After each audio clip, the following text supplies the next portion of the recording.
Support for Docs Outside the Box comes from Set for Life Insurance. Set for Life means set for less. Their clients get access to the largest portfolio of discounts and unisex rates available nationwide. Check them out at setforlifeinsurance.com and tell them Dr. Darko sent you. Welcome to Docs Outside the Box podcast. This is your official show looking inside the minds of cutting-edge and innovative doctors. Think you'll find these stories in any medical textbook?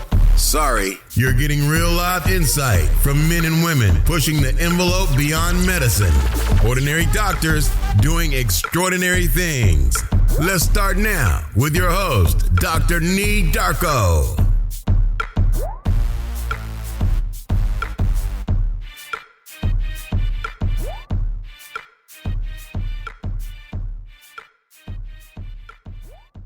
Hey docs, are you looking to learn how to become a physician leader? Then Physician CEO is for you. Physician CEO is an accelerated business immersion program designed for physicians and developed by MBA faculty from the Kellogg School of Management at Northwestern University. So learn more at www.physician-ceo.com/DOTB. What's up, everyone? Thanks for tuning in for another episode of Docs Outside the Box. I'm your host, Dr. Nina Darko. I am here in Ghana with family for work and play. It's a great opportunity for my son, who's only 16 months, as well as my wife, to meet my side of the family, literally across the pond. It's been a great opportunity so far. The weather's been awesome, not too hot, not too cold, not too humid.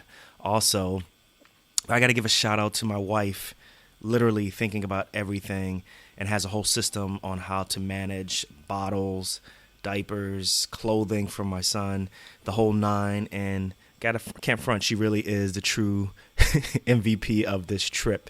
I'm also here with the International Healthcare Volunteers, IHCV. If you're interested in doing medical humanitarian work, this organization is for you, and they really could use your help. We've already started looking for volunteers for the 2019 trip. From internal medicine to surgeons to CRNAs, all comers are welcome. So please, I left a link in the show notes. Make sure you check it out. This episode, we got two guests for you. I got doctors Amber Robins as well as Nina Luma, and they are 2 out of the 20 authors for this next book we're going to be talking about. It's a really great book that recently came out called The Chronicles of Women in White Coats. And as you can tell, it's an anthology book that features women physicians from many walks of life from all across the United States who are sharing their wins, their struggles, trials, as well as tribulations on managing being a woman, as well as all that comes along while donning the white coat. I've read the book. It's definitely a big recommend to you all, as well as all of you men who are included. You also all check out this book. So look, there are links to find out about where you can get this book in the show notes. But without further ado, let's get on with this interview. Doctors Amber Robins and Nina Luma, welcome to Docs Outside the Box. What's up? What's good? We got a lot to talk about today. Hi, thanks for having us. Oh yeah, absolutely. This is a long time coming. Yes, I've been waiting for this. So we're here to talk about your book, The Chronicles of Women in White Coats, which is an awesome read. I'm almost finished with the book, but it's an anthology style book. And we're going to get into that a little bit later on. But I want to ask you all, just tell us briefly, before we get too much into the nitty gritty, tell us a little bit about yourselves. Dr. Amber Roberts, why don't you start off? Sure. So I'm a family medicine doctor living in the DC area now, and I graduated from the University of Rochester, and I went to residency there as well. And then I also graduated from Xavier University. I always have to mention that. I think probably like 60% of the people I've interviewed on the show have been from Xavier. Wow. That's impressive. Yeah, strong network. But what I also have a passion for, in addition to HBCUs, I also have a passion for empowering other doctors and also in media. So I just recently finished my media fellowship, health and media fellowship at Georgetown University, where I was working at PBS NewsHour, writing for Huffington Post, working with the communications department, and doing a lot of different things and learning so much about what media is looking for and what doctors and healthcare professionals can provide. So I am up and going in DC and loving it. Wow. Okay, and Dr. Nina Luma, go ahead and tell us a little bit about yourself, please. I am a family medicine hospitalist currently practicing in Kentucky. I graduated from the University of St. Eustatius in the Caribbean and moved on to train in family medicine at the University of Kentucky Rural Track. I currently practice within hospital medicine and also within the patient quality and safety department at my facility. I'm very passionate about empowerment, particularly female empowerment, whether it be within medicine or outside of medicine.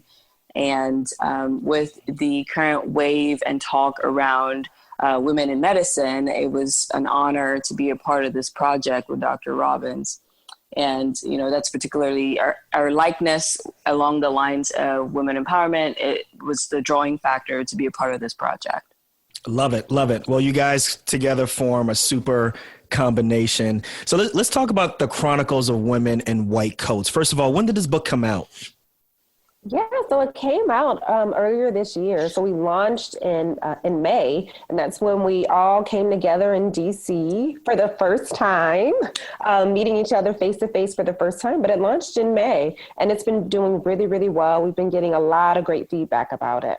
Yeah, I love it. I'm almost finished with this book. This book is definitely an anthology version. So you have multiple authors. As a matter of fact, including you, Dr. Robins, there's 20 authors. Tell me, or we want to know why did you decide to go with an anthology version of this book? Mm-hmm. Well, as you probably know, there are so many different stories of people in medicine, and we wanted to focus on what the woman in medicine actually experiences. And so for me, my experience is a single Black doctor in medicine, but there are also mothers in the book. We also have international graduates, which Dr. Loom talks about as well, her experience. We have so many different things about burnout, about all those different things. And one person doesn't experience it, but it doesn't mean that other people out there, basically it's more than one person experiencing different things. And so we wanted to really include all those different experiences, put it in a book, let people outside of our community in medicine and also those inside the community in medicine to really reflect on those things and let them know that they're not the only ones out there experiencing what's going on. Right. I think for me as well, I agree with a lot of what Amber says, but you know, females now represent about, I think it's 50.7% of matriculants into medical school, which is up from, and that was 2017. So that's up from about, I think, 49%. And it's going to continue to rise. Right. So this book stands very well with that theme of representation matters, where some of the experiences that women have through medical education and training slightly differ from their male counterparts. I mean, we share a common denominator, that's true, but we all know the female and the male brains are very different, and we perceive certain things a lot differently. We have different roles outside of medicine as well that we may not necessarily share with our male counterparts. And so I feel like all these women coming together, they brought each a unique perspective, but then there was so much unison in those different perspectives to where just about anyone can relate. And I really think even men can relate to a lot of our stories as well. Oh yeah, I found the stories, first of all, really compelling. There are a lot of different things that obviously as a man, it's not that I can't relate to it, but it's just, I don't see it. Right. So being able to read and being able to identify with that is something that's really powerful. So I think the stories are definitely something that everybody can relate to. Tell me, like, how did you go about finding all of these authors? Like what was the criteria? Are these people that you've known in the past, friends? Like, how did you get them all together?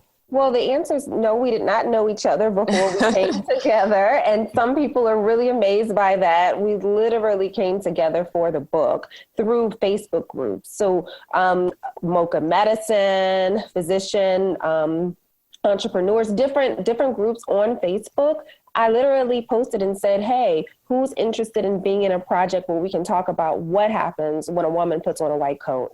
And from that's where I got different women across the country coming and saying, hey, I want to be a part of that project. Tell me more about it. Us having one-on-one conversations about their different stories to see if their stories would fit really well in the book. And even those who may not have said, okay, I have a story, talking to them, coaching them, helping them see that, everyone has a story. And just because you're thinking that it's not, glitz and glamour, or this is something everyone experiences, as I said, we found out later on, we have so many people who experience different things, which are very similar to other people across the country. So the first time we met in person was in May in DC. And even then, we realized that there was something special about the book, something special about all the people in the book, because we just really gelled. And even now, we send messages to each other, checking on each other, talking about what's going on with the book,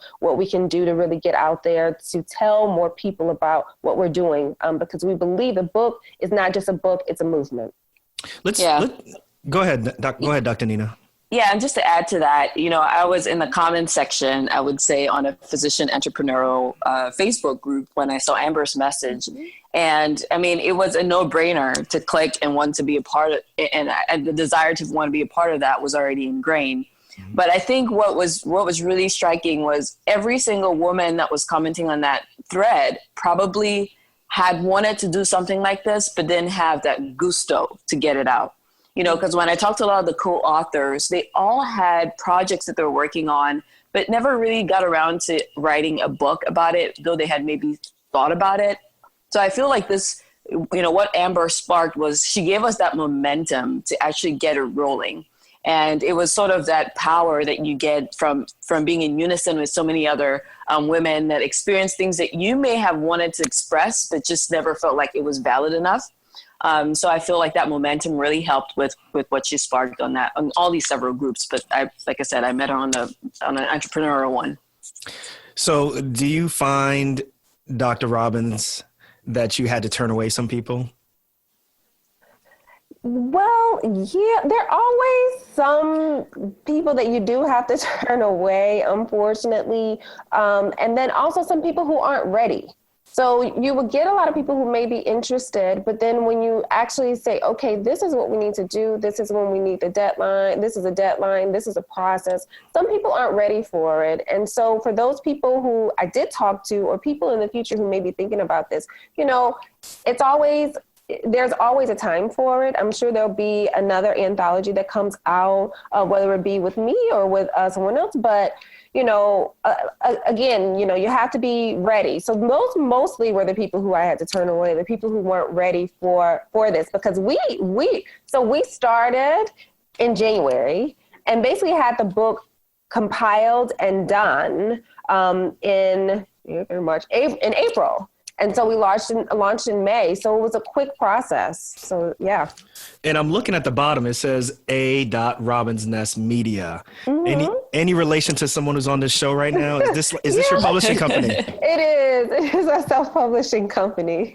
That's what's up. Talk more about that. Let's know about that. Sure. So I published before this 3 other books. And so, again, I found a lot of authors who were interested in publishing and didn't know necessarily how to do it. And a lot of people, because my community is doctors, they were doctors saying, how do I do this? What are the steps to do this? Can you help me? And from there, with my strong interest in media, I said, okay, let's do this. I guess this is a business. And so along with me, I didn't mention, I also have an MBA. So along with me loving business and being able to give back to my own community, I said, let me just go ahead and start my own business. And so this is the beginning of it. And, in the future, I want to do more self-publishing. I want to do more coaching of healthcare professionals in getting into media, more writing, and then also hopefully even more producing medical shows and different things like that. So that's my long-term goal. But yes, this is A. Robins Nest LLC. It's really impressive. And, I always say with the electronic media right now, with the way how things are going with the internet, like the gatekeepers are gone. So, probably 10, 15 years ago, you probably would have had to go through a publisher to get this done. The fact that you can do this on your own with your own company is really impressive.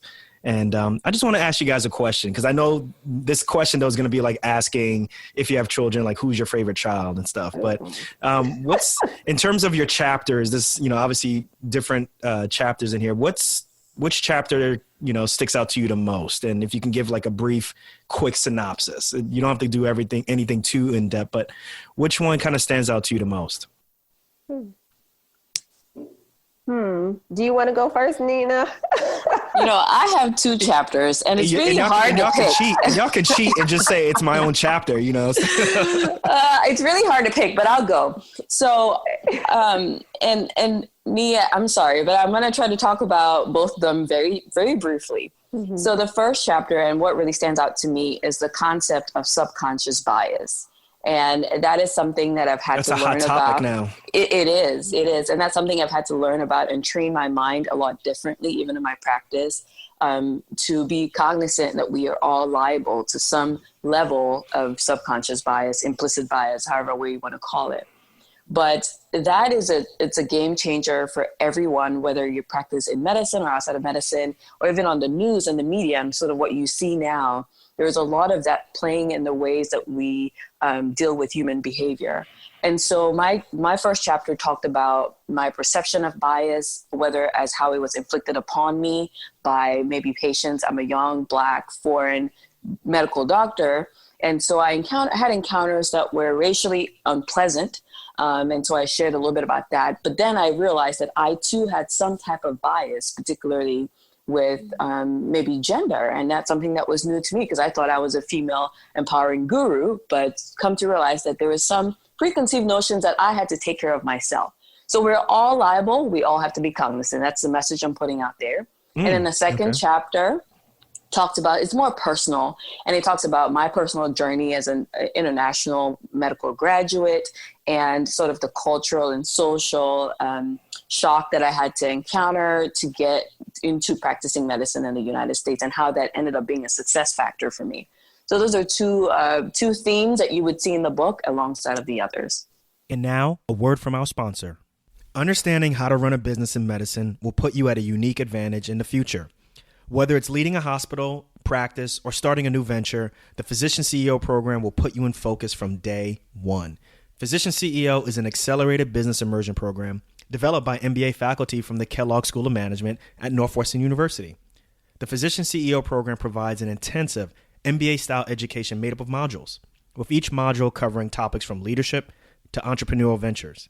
Because of their individualized structure, each participant leaves the program with their 1, 3, and even 5-year business plan, all designed to function in the real world. If you're a physician who is looking to start your own venture, lead your practice or department, or even start planning for succession out of medicine, then you can't afford to miss this opportunity. Class is filling up. Learn more at www.physician-ceo.com/DOTB. Dr. Robbins? I would say, no pressure.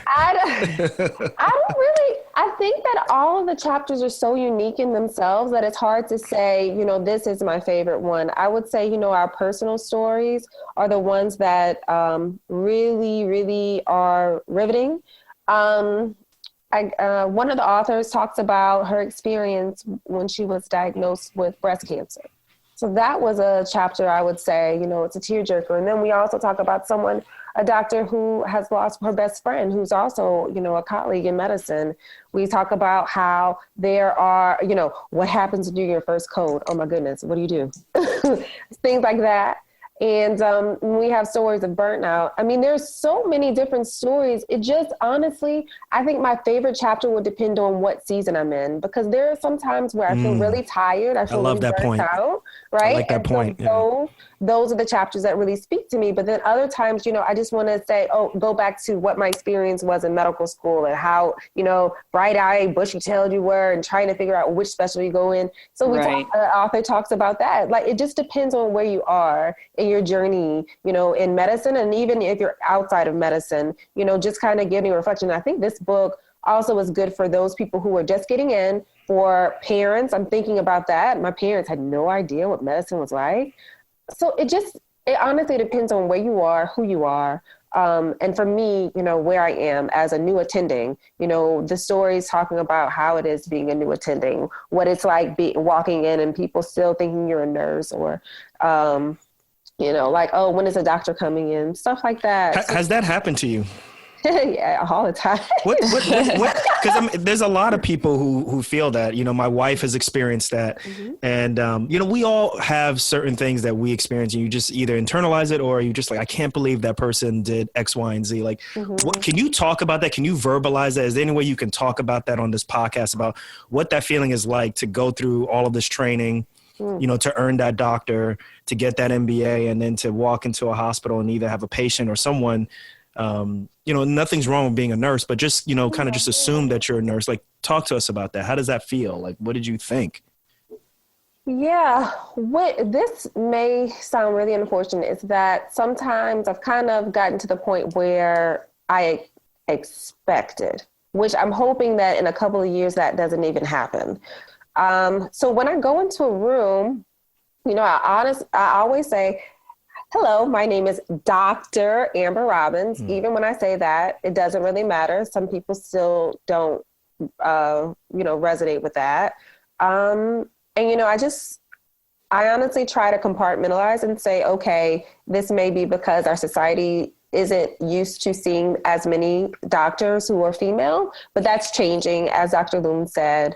And so I honestly had to get like a tough skin and say, okay, it is what it is. They will see that I'm their doctor by the great care that I try to provide for every patient, and that patient-doctor relationship will grow, and then that I will be the one to help change their mindset for them to see that, women doctors are really, really, I'm biased. We're really, well, there's really a study that says that the outcomes from women doctors are better than the male counterparts, right? So yes, right. Sure. How do you feel about that? You asking me or Dr. Loom? Oh. I'll pass it along to you, Dr. Loom. Why don't you go first? So, first to comment on the first point you talked about, you asked about whether we've experienced any type of situations where maybe we were disregarded as the physician. Right.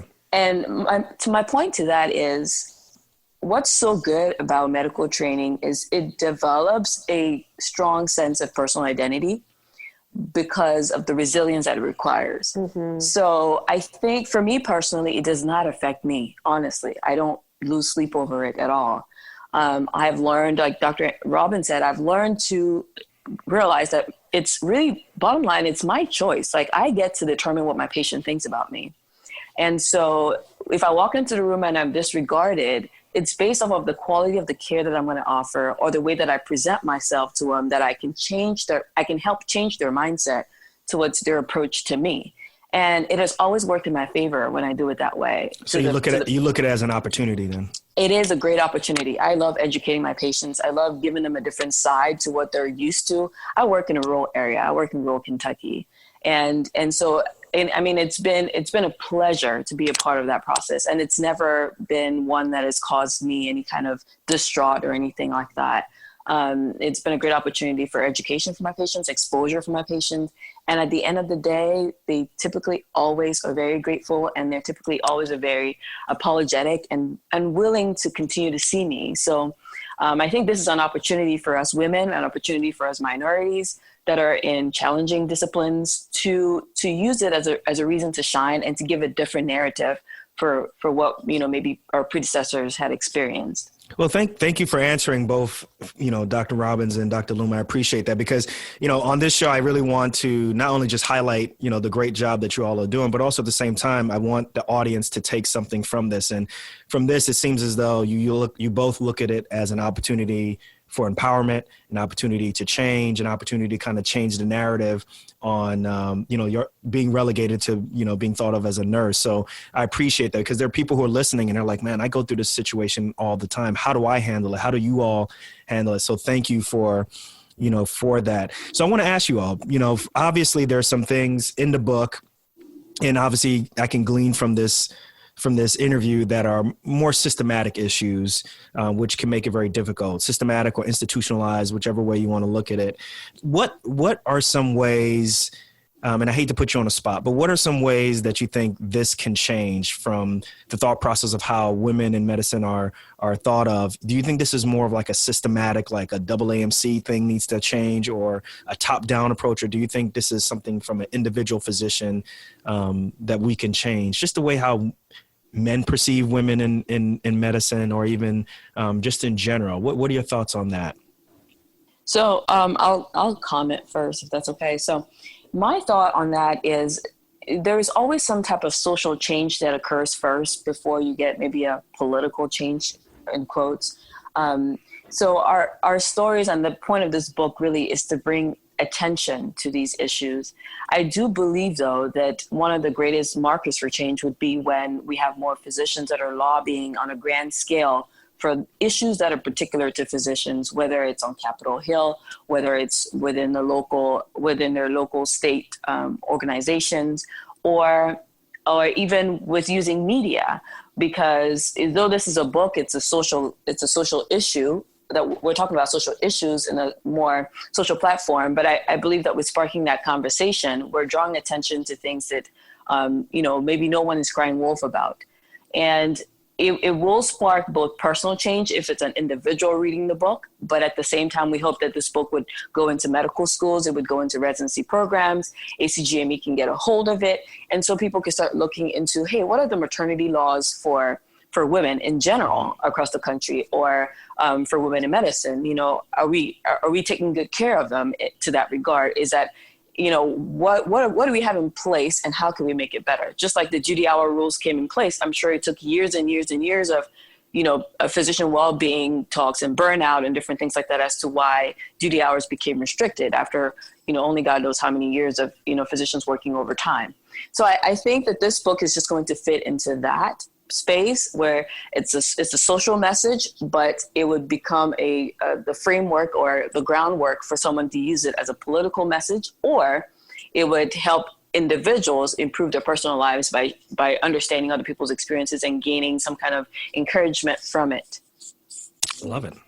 Yeah, I totally agree. And I think what we have to do, especially with the book, is for women in white coats, but just in general, is really come together and talk about our stories, because I think that's the thing that was missing. Like, we talk a lot in our different groups, but we haven't individually organized something. And so I think that's what we're trying to do, having women being more comfortable about talking about these things. I know even at our book launch, one of the attendees said, oh, this feels like a support group that I've been missing and wanting. And that was one of our colleagues in medicine who didn't have the opportunity to talk about different things that she's been experiencing. So I think the book, more so lends to that social movement, like Dr. Luma was saying. And I think it also helps with us organizing together to see that this is a problem, and that we have great opportunities for change in medicine. And by doing that, it gives a platform, it gives a foundation for the actual change to happen. Because a lot of times you try to do the top-down approach and you don't necessarily have the people in place to implement those things. What we're trying to do is get as many women as we can involved in this movement, so that when it is time to do that top-down approach, we have people who can really say, hey, yeah, I'm a part of this movement. I'm a part of this, what we're trying to do to change the face of medicine, and that it'll actually happen. Because, we have a lot of guidelines and a lot of things that go on top down that you don't necessarily see the effect of it down the line. Love it. Love it. So I know, I actually hate this next question. There's a lot of questions I hate, but when you ask them though, they're great though, right? So, I mean, you guys are just coming off, launching this book, and it's getting a lot of fanfare. I know you've been on other podcasts talking about this, but what's next? What's the next thing? Like, is the next thing maybe you're talking about a movement? Is the next thing like a conference? Is the next thing like chapter 2 or volume 2? Yeah. So what we're doing right now is we are revamping our website. So womeninwhitecoats.com, and we're relaunching it, and we're having, we'll put that link in the show notes. Yeah. We're having other females in healthcare talk about their different experiences. So we're doing that. And then also we're having authors who are in the book having book signings all over the country. All of our authors are from literally the Northeast to the West Coast. Okay. So we're having different things, and some that are coming up in California, in Georgia, in Cincinnati. So we're having those. So keep a lookout for that. And also, if you're interested in just getting more details, you can go to our Facebook and Instagram group, the Chronicles of Women in White Coats. You'll be able to see the information there. We also are talking about retreats, conferences. So it kind of goes, we're a very organic group where it's growing on its own. And we're just excited about where this book is going, because I don't think any of us expected so many people really, buying into us. We had the kind of imposter syndrome, I guess, a little bit. That's another hot word right there. Yeah. And so, real quick, how did you get over that? Or how did you and the rest of the authors get through that? For me, I have people who, I've always had different ideas, and I have people thankfully around me who said, just do it.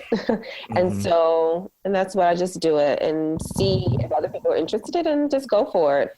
Dr. Lynn, what do you think?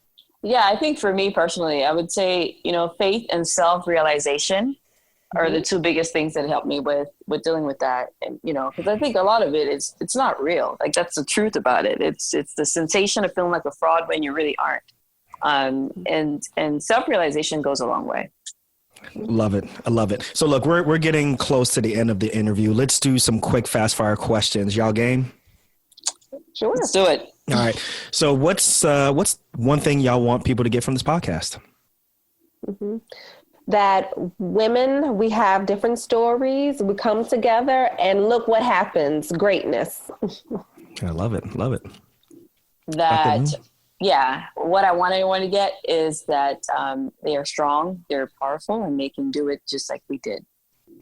So what's one piece of technology, a life hack that y'all are using to make yourselves more productive? Well, I'm using Trello. Oh, yes. Love it. Yeah. And that helps me organize my day and organize, the website that we're putting together, the blog and everything. So that I really like it. It's like a to-do list. You can put different things, different cards up to let you know, like when things are due, when, basically project management system. Yeah, that's amazing, because I use the rudimentary form of that, which is my notes app in my phone. That's where I jot, I take notes all day. I jot little notes for myself on that. So let's say you guys got an opportunity to go back and talk to yourselves as pre-med students or even as medical students. What kind of advice would you have given yourselves then? Oh, I would have told myself to be a lot more open-minded, to entertain a lot more opportunity, especially when it came to clinical opportunity. I would have told myself to enjoy my life at that point, because it was going to get harder, and to not worry about every single thing. That's a good point. I would have said, girl, don't worry about it. Just live. Because I used to be a worrywart, like, oh, how I'm going to do this? Who's going to support me with this? How's it going to? And everything always worked out. So, my faith in God and the people who I have around me, it's like, girl, don't worry about it. It'll be fine. Okay. I want you all to finish this sentence. So it's hashtag I'm not just a doc. So Dr. Loom, why don't you go first? Hashtag I'm just not a doc. I'm an encouraging doctor. Okay. I like that. Dr. Amber Robbins, hashtag I'm not just a doc. Hashtag I'm not just a doc. I am a medical journalist, entrepreneur, family medicine doctor, a lover of people, guru, / media guru extraordinaire. All right, you ran out of characters.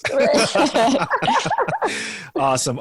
This is a really, really good interview. Dr. Amber Robbins, Dr. Nina Luma, please take another opportunity to tell them about the book, tell them where they can find the book, and let's go from there. Yeah, so check us out. Like I said, we're on Facebook, but not only on Facebook and Instagram, you can find our book on Amazon.com. And again, the title is The Chronicles of Women in White Coats. And then you also can find us on Barnes & Nobles.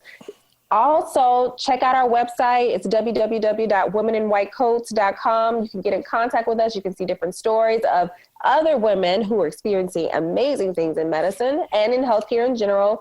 Keep in mind, we also have a dentist in the book. I didn't mention that, but we do have a dentist in the book. Yeah, well, that's cool. We'll let that slide. Okay. I'm teasing. So you can check out the book there as well. You can purchase it there too. So keep a lookout for us. We're growing. And we'll have a blog to where we'll be taking entries for the blog in the future. So just look out for the website, and we'll have a blog section as well. Yeah.